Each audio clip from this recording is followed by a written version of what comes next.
This week on LTC News, a home just in time for the holidays, a mid-season Riverhawks update, and vacation week activities at the library. Stay with us.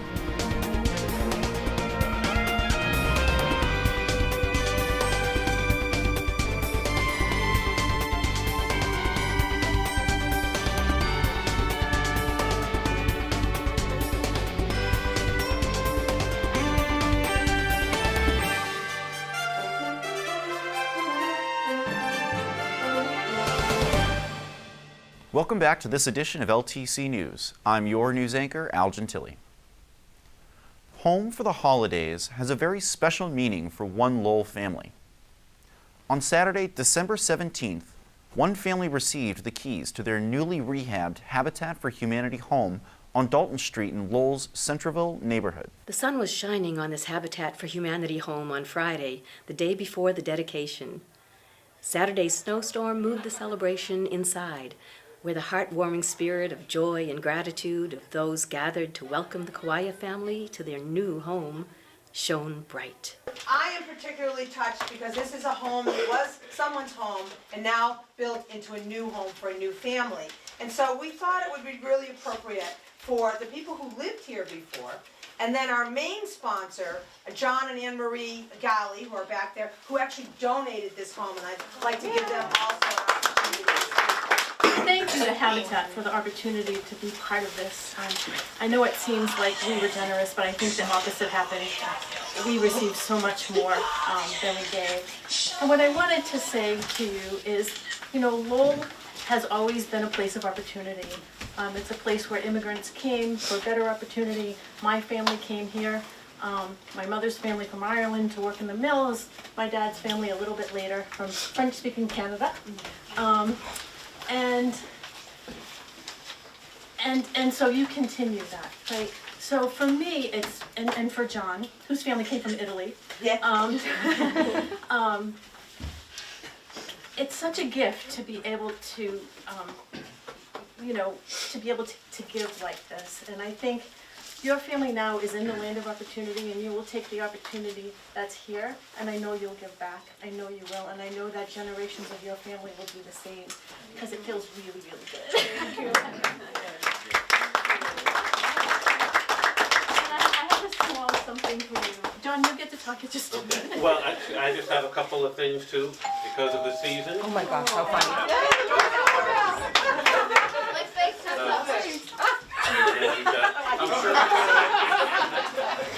I'm sure where you grew up, you did not need this, but you need this even today. Now, the person that we should give this to is the oldest child. So this was the house that my grandmother lived in. My father grew up. My grandmother was a hardworking lady who had 7 children, always worked hard. So when we saw that the opportunity was to come and help volunteer here was super important to me and my sister. Originally with the demo, coming in, helped out, and that was meaningful. And then coming forward to just a couple weeks ago, being able to meet the family. And what I take from this is the sound of the doorbell. Okay. To see their faces, to hear that the doorbell rang, and they just, oh, listen, we have our own doorbell. Is every time I hear a doorbell, we just heard it a few minutes ago, it means so much to me. This house has been loved from years and years ago, and I can see that it's going to continue to the future. So we're so happy for you, and honestly, I will think of your family every single time I hear a doorbell ring. We pray that God bless everyone that has put their hands together to make this project be beautiful and wonderful as it is today. Thank you, and God bless you.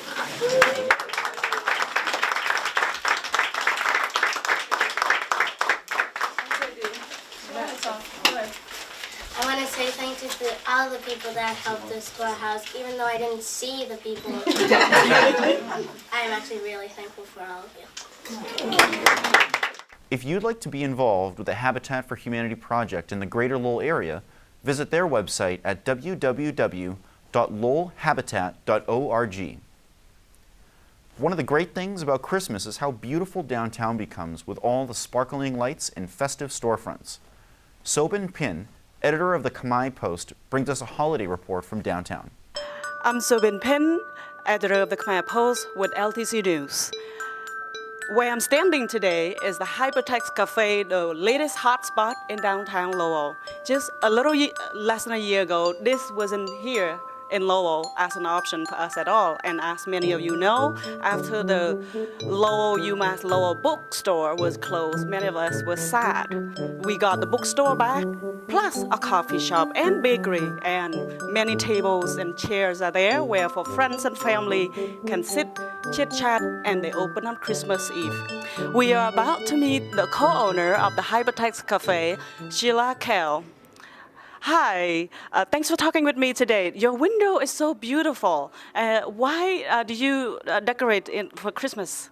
Well, you know, the windows are really very big and they look great from the outside and all the lights are very, very pretty. And, you know, it's just festive. You want to bring a little life to downtown Lowell. How's the business so far?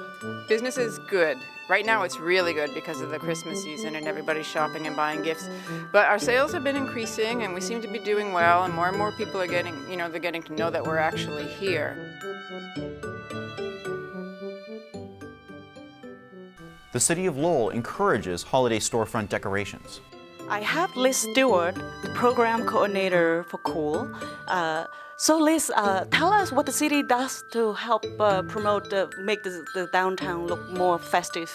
So the city likes to put wreaths on all of the city poles at Christmas time that are all lit up.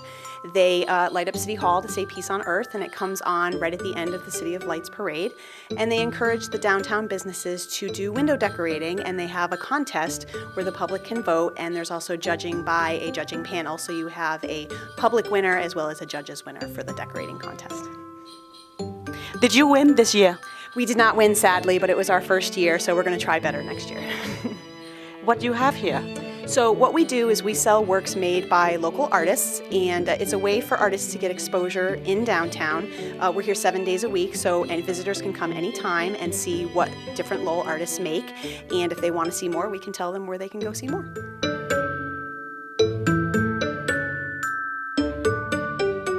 Thank you, Soben, for this report.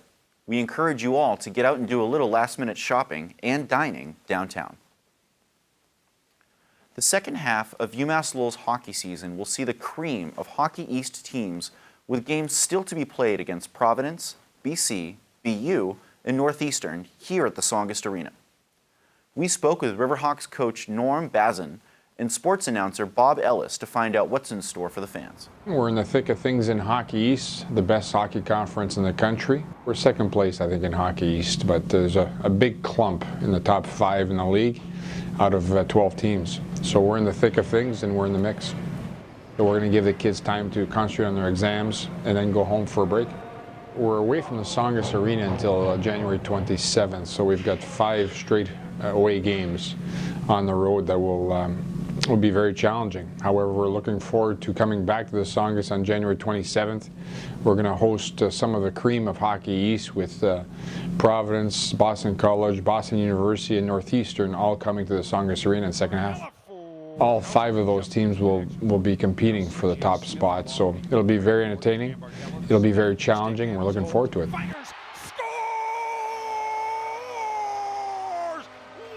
Nationally ranked number 7 in the country, sitting in second place in Hockey East. We've been nationally ranked for 101 straight weeks. We've become a national power, even if we don't pound our chest and say so. We don't worry about those things. You go out and kind of stay focused on the job at hand. I'd like to think Lowell is going to be the toughest team to beat coming up. At the same time, Boston College, Boston University, Providence, Northeastern, they've all been difficult teams, and they're all coming in the second half. So it's going to be an alignment of Hockey East, coming to the Songus Arena and challenging for the top spot. Any of those teams could finish first at the end of the season. We've got several players that garner some attention. We've got 4 seniors, Dylan Zink, Michael Kapla, Evan Campbell, and Joseph Gambardella, who will all have a chance to play after college in the pro ranks. So we're happy for them. At the same time, they've got unfinished business here before they concentrate on that.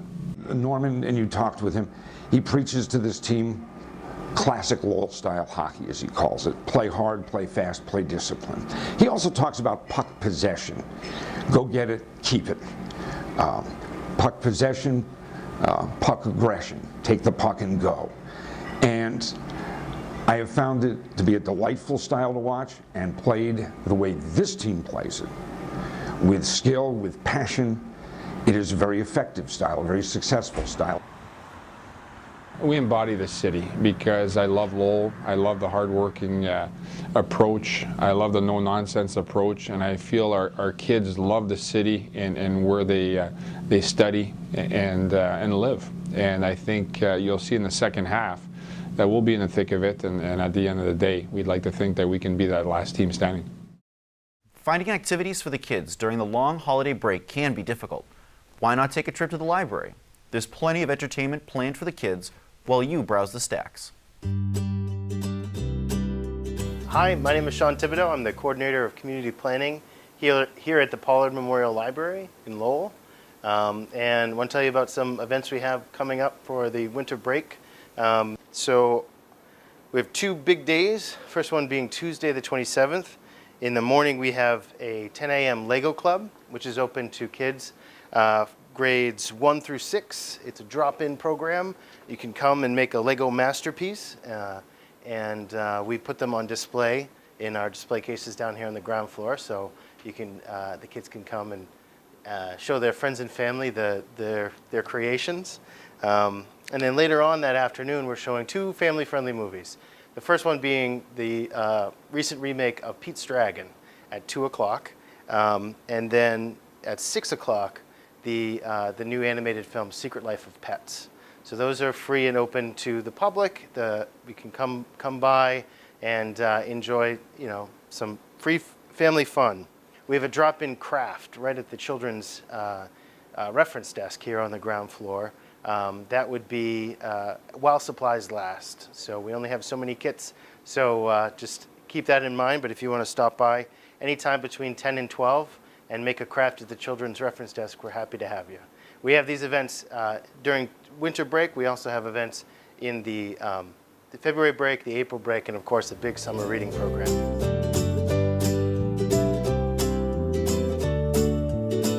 I also want to mention a few teen programs we have going over winter break and ongoing throughout the year. On Wednesday, our teen writers group is meeting at 3 o'clock. So it's open to kids 7th to 12th grade. If you're working on a novel, or short stories, poems, basically our teen librarian is here to help you get inspired and have a community of young writers. So that's on Wednesday at 3 o'clock, and that's going to be meeting in the spring every other Wednesday.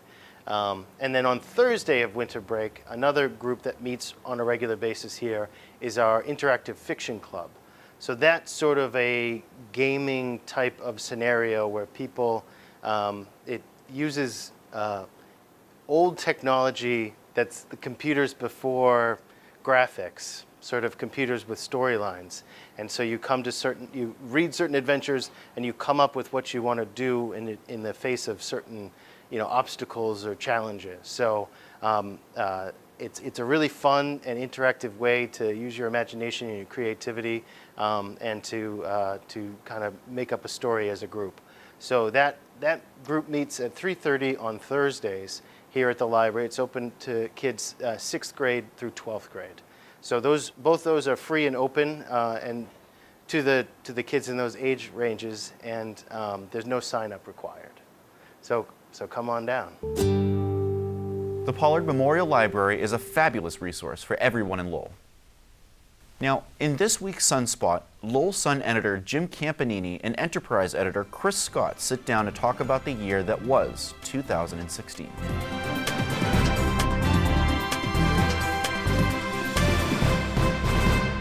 Hi, my name is Jim Campanini. I'm the editor of The Sun, and welcome to this edition of Sunspot. I'm here with City Editor Chris Scott to discuss some of the top news stories in Lowell in 2016, and then hopefully we'll have time to look into the future, our crystal ball, which we keep in the newsroom under your desk, and maybe highlight some of the stories that might be of consequence coming into the new year. So, Chris, I know what my top story the new year is, I mean the past year, okay?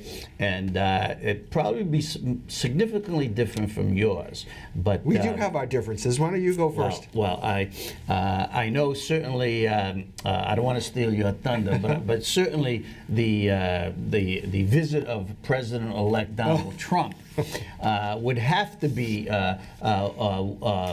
know, a top, one of the top five anyway, because I remember standing out that cold evening in February, 45 minutes in the line that snaked around the post office and went in because I wanted to see what was just going on. What was this phenomenon? I had no idea, and even to this day, that Donald Trump would become the president-elect, okay? But at that point, I wrote a column saying something is going on here. For people to travel all the way from New England to come into that line and wait in those cold conditions, and I had never seen the Tsongas Center packed. That Not even for UMass Lowell hockey? No, really. It was electrifying. I mean, the crowd, the security, the Secret Service, and it was an unbelievable night.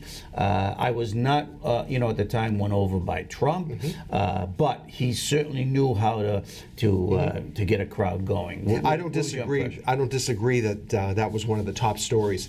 That the Republican presidential. He's not even the nominee anymore. I mean, he is, you know, he's going to be the president, came to Lowell earlier this year.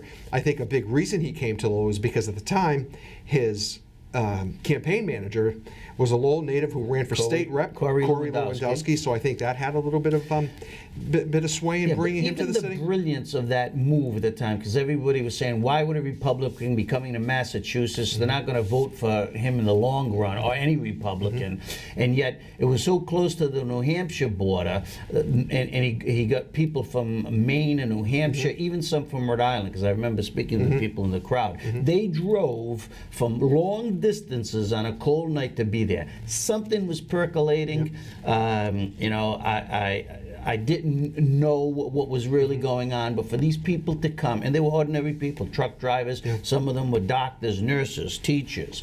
I was really amazed that night. Trump was able to tap into what I think is widespread disgust with the federal government, not only the presidency, but both houses of Congress, and we're going to have to see how he can channel some of that energy and make something productive out of it. Yes, we do differ. Even though he didn't carry low, he lost 2-1. In the political spectrum, a lot remains to be seen, but there's a lot of people who are very upset with the paralysis in Washington, D.C., and I think he was able to tap into that to the extent that no other candidate on either side of the aisle could. Okay, so give me a couple of your, your top stories. Well, I would say that the opiate crisis in the state of Massachusetts, and particularly in Lowell, was a big story in 2016. Through mid-November, the city had 55 fatal overdoses. That was about 12 more than the total number from the previous year, which was 47. I know the district attorney, the police chief, the fire chief are still struggling with things that they can do to try to stop it, but I almost think it's a runaway train. You know, I think it kind of started with the pharmaceutical companies. The the dealers are extremely mobile. They pass out samples of heroin. Heroin is incredibly cheap. And, you know, I think it's almost coming to a culmination when we saw those two folks die in Chelmsford on that frigid weekend, last weekend. They were homeless. And the inside information is that they probably overdosed. Right off of 495. I think it's tragic. I think the state's response to it, and even this region's response to the crisis, though, has been galvanizing. We've seen Governor Baker, the legislature, our local delegation, and all these nonprofits, the Lowell General Hospital. They've all come together. They've been holding summits. You mentioned the law enforcement angle, so I think that's the best way. I mean, whether they'll get a handle on it, I think you have to dedicate yourself to education and continuing to press these, the accountability of Big Pharma, and also the doctors' registry that was started. More and more signed on. So this could be a key year in that. If you recall, when Bill Taylor came in and met with us in an editorial board meeting, he talked about the dealers. And just how incredibly mobile they are, and it's almost impossible to bust them. But he said something that could, if you remember this, we've got to go after some of the doctors that are overprescribing opiate as painkillers. And we asked him that day, was there anything in the works on that? And he said, well, you'll kind of have to stay tuned and see what happens. I don't think we've seen anything, but I think that if the police department or the DA made a significant bust in that regard, that might have some kind of chilling effect. And yet, at the same time, one of the more disappointing stories, in my view, of 2016 was that Lowell and many of the communities around here supported the ballot initiative that approved a medical, recreational marijuana. And now we already have the medical marijuana dispensary in Lowell, and it looks like we're going to get some, probably some recreational marijuana dispensary. So I really don't understand either the state's message that the importance of having more control on the drug sphere is not taking hold or whatever, but it's going to be interesting to see how this impacts the urban areas and even the suburbs. The suburbs are struggling with the opioid epidemic too. So that was really this. On the pot question, I think Massachusetts kind of got caught up in the national wave of legalized marijuana. Colorado has done it. There's been a lot of publicity about Colorado, and since Massachusetts approved that question, really confusion has reigned. You can have, I think, up to 10 ounces, but you better be careful on how you acquire that 10 ounces. And there's a lot of questions about the new law. Okay, another top local story, I think, was the big economic boom in Lowell as far as some of the things that are taking place. You've got an outside company, an out-of-state company building a $40 million dormitory, private dormitory that UMass Lowell has not really signed on to. It's going to be interesting. They have not signed on to. They're taking the old Lowell 5 headquarters, Poli's project at the Thorndike Exchange is going to. He really came through like a knight in shining armor when UMass Lowell signed to sell the Perkins. They bought Perkins Place. You're hitting on a lot of issues there. Well, I mean, it's all. That was a top story because of what happened. They bought that for $60 million, displaced almost 400 residents who were paying market rates. The city council was upset. You had Dave Nangle file a bill in the legislature to tax nonprofits, which is going to be a story for 2017. So what should I hit on there? Well, and then you've got the big development taking off over the Lowell Connector, where they're going to be building condominiums over there. So don't forget Markley, the Markley storage company. Yeah, so Lowell is booming. You got the breaking ground on they already broke ground on the new $200 million courthouse. So I think there's the landscape of Lowell is changing. The city manager, in April he'll mark 3 years as the city manager. The former state rep Kevin Murphy, he's done much of that by giving tax incentives to some of those companies, including the Markley Group, which took over the old Prince Spaghettieville, and also Kronos, that he enticed from Chelmsford to come to the Cross Point Towers. They're taking, I believe, one entire tower. As many other communities and states do, they use tax incentives to do that, but clearly there's a message out there that Lowell is an economically friendly community right now. But it hasn't been without its bumps too, and we could touch on UMass Lowell and the city relationship based on UMass Lowell's purchase of the former the condominium, the Perkins place. That really created some hard feelings between the city and the university that linger to this day.